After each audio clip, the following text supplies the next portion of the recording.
What's going on YouTube? In today's video, I'm going to be showing you how to make $1,000 a week the fastest way possible, aiming for under 40 hours a week, working Doordash and Uber Eats. I'm starting on Friday. It's 6 p.m. I got my first order. It's a banger. It's a $25 double order. We cherry picked a good one to start the dinner shift. Right now, my market has been pretty hot recently. It's been picking up. And that double ended up being $26 in 42 minutes. A great way to start off the shift. We had to wait a while to get our next one, but it's a quick and easy one. $8 for 2 from Pizza Hut. And then we get a $12 for 5 from Valley Wings. Things are going well so far. The order that we get after this is an absolute banger. $22 for 3 miles from downtown. Let's go!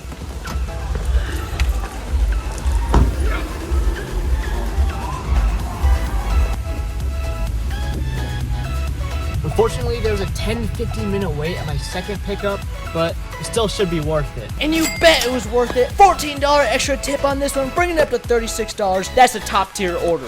And a $12 for 3 is next. Pizza order from Papa John's. First DoorDash of the day. It came in with a little wait, but that's okay because I had a nice little $2 extra tip on there, bringing it up to $14.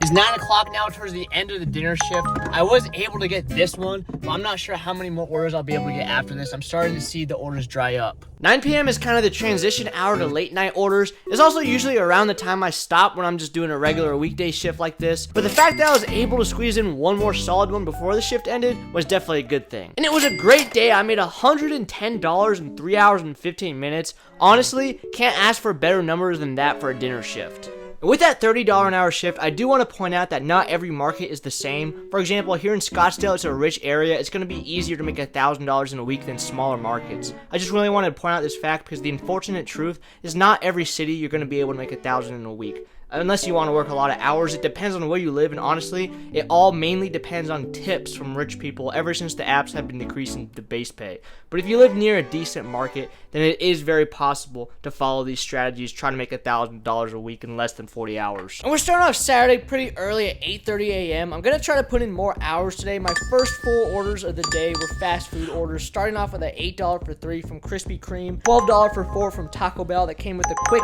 $5 for 1 add-on, and then a $6 for 2 from Starbucks. Alright, so I got this GoPuff Uber Eats order. I've always seen these orders go around, but I've never seen one worth taking until now. I also got an add-on order for it. It brought me to this building right here. Like I said, I've never done an order like this. Let's go see what's inside. The doors were locked, so I pressed this button and nothing happened. So I looked at the delivery notes and it said to go to the back of the store, so we did that. And this time we found we were supposed to be a warehouse type building with our double order on the shelf. Picked that up, and the drop-offs went pretty smoothly for a quick $15 in 30 minutes. I saw this message on Instacart, which I thought was pretty funny. It said that if I drove to the store and sat in the parking lot like a clown, they'd give me $4 if I didn't get a batch in 15 minutes. You know they'd send you a terrible order at the last second just so you wouldn't get that pay. Not to mention $4 in 15 minutes is crazy. That's not even good. But anyways, I wasn't really getting anything where I was at, so I drove closer to a hotspot and I got this $8 for 2 CVS next. There's only 2 quick items, and bro is a carnivore. He got some Spam and some bacon. We followed that up with an $8 for 2 from Chick-fil-A, and then a $14 4-item shopping order from Safeway. Let's see what this person got. They got some pie, they got some milk, they got ramen noodles, some shaved beef.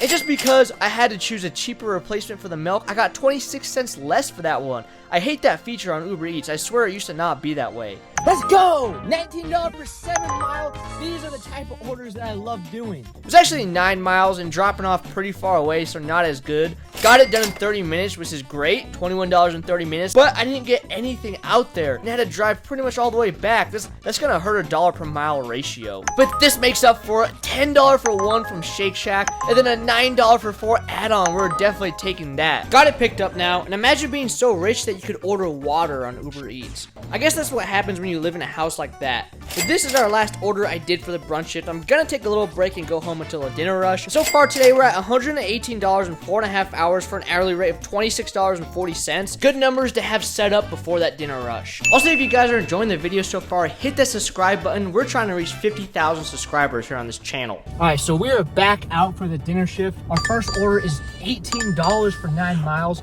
$2 a mile long distance order. I like doing these type of orders, so let's get it started.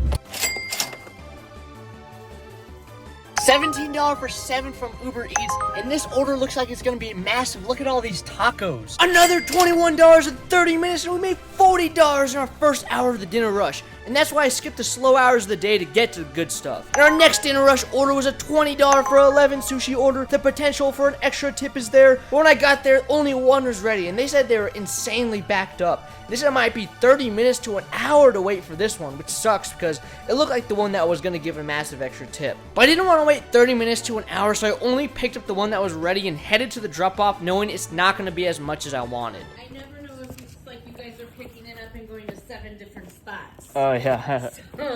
I don't think she would have been happy if I waited 30 minutes for that other order, but maybe I should have, because this was only $7, and it projected to be $7, and it took 30 minutes. Let's see how much the actual total ends up being. It ended up being $11 after the extra tip came through. Not as bad, but $11 for 10 miles is not preferable for the peak of the dinner rush. $14 for 6 was next, double order from Papa John's, and then $11 for 4. Good to see that we're making a comeback towards the end of the dinner shift.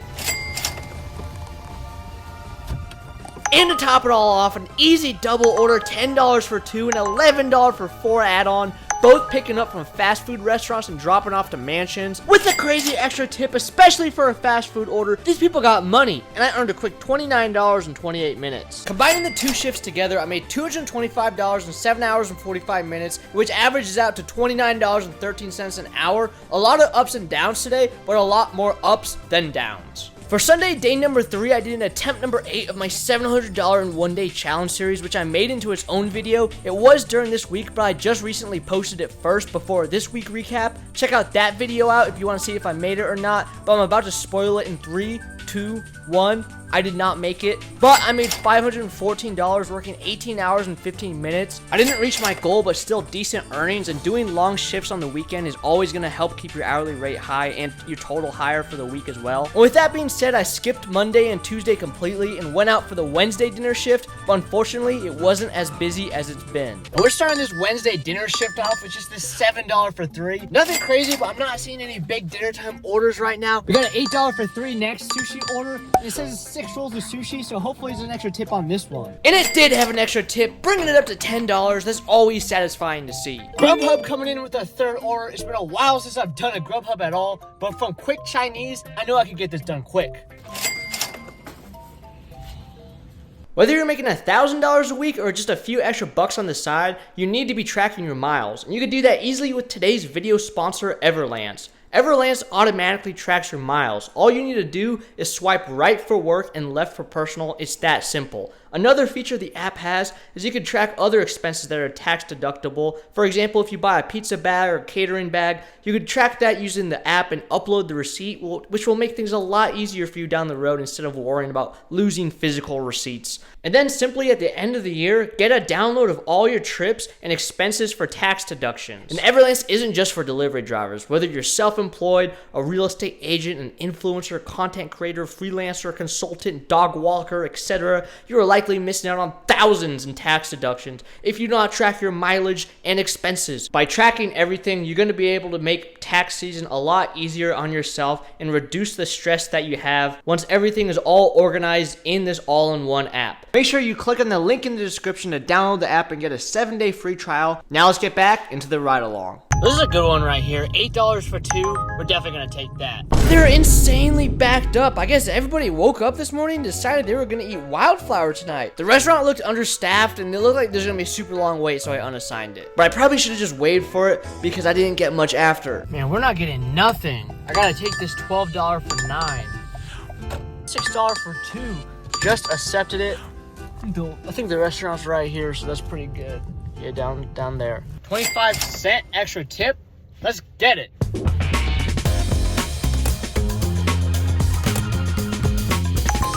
$16 for 10 is next. You know, that's only $1.60 per mile, but hey, 16 bucks and a half an hour. We're gonna take it. The highest paying order that we've gotten all day as well, with it being a Wednesday. It took me a while to find that customer. It's kind of like in a hotel resort complex or something. I was hoping that was gonna be the order that was gonna help me out, but it did the opposite. I might call it a shift because things are going really bad right now. We'll see. My last order of the day was just a $6 for 3, wrapping up a pretty lackluster Wednesday dinner shift at $65 in 3 hours for a low of the week hourly rate of $21.71 and well under $2 a mile. Hopefully tomorrow could be better. And we're starting off with a $7 for 2 again. My main goal for today is just to have a better day than yesterday. Let's go! We got one that's actually good. Second order of the day, $16 for 7 sushi order from Doordash. But it came with a long wait, making it not as good, and it ended up wrapping up our first hour at $23. Oh no, man, not this again.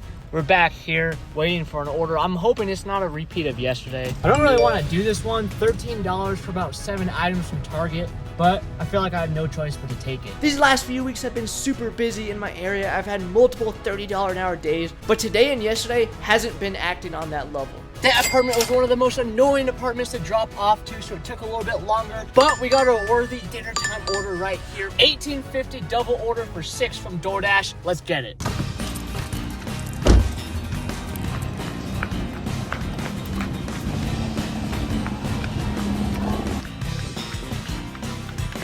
And while I was driving to the drop-offs, I get this $9 Grubhub. The restaurant pickup was next to my final DoorDash drop-off, so I took it, dropped off the DoorDashes as fast as I could, and headed straight to that $9 Taco Bell that we had lined up right after for a nice triple combo that earned us $27 in about 45 minutes. $25 for 12 DoorDash. We're taking that. This order did not go as planned. The first pickup store was closed, which earned us a half pay of just $4.87. When I got to the second pickup, I actually ended up basically getting that add-on back. $6 for less than a mile. I wasn't expecting that, but I'll definitely take it.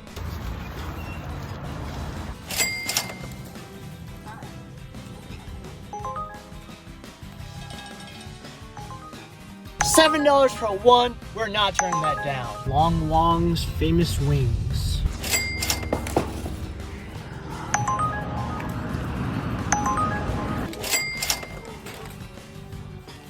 And I thought about taking this one, $26 steakhouse order, extremely tempting, but it's bringing me well out of my zone into the opposite direction of where I live. So I did this $12 for 5 Walgreens going north instead, which is only 1 item. And that just about does it, the last order of the day and of the week. And we did it. We did much better than yesterday. $118 in 4.5 hours for an hourly of $26 an hour. Not bad. Now let's take a look at our totals for the week. And this week was a success. I was able to make $1,034.08 in 36 hours and 45 minutes for an hourly rate of $28.13 and a dollar per mile ratio of exactly $2 a mile. My goal is always $25 an hour and $2 a mile, and we did that. It was a success. Hit that subscribe button if you enjoyed, and check out this video on the screen to watch another weekly recap video.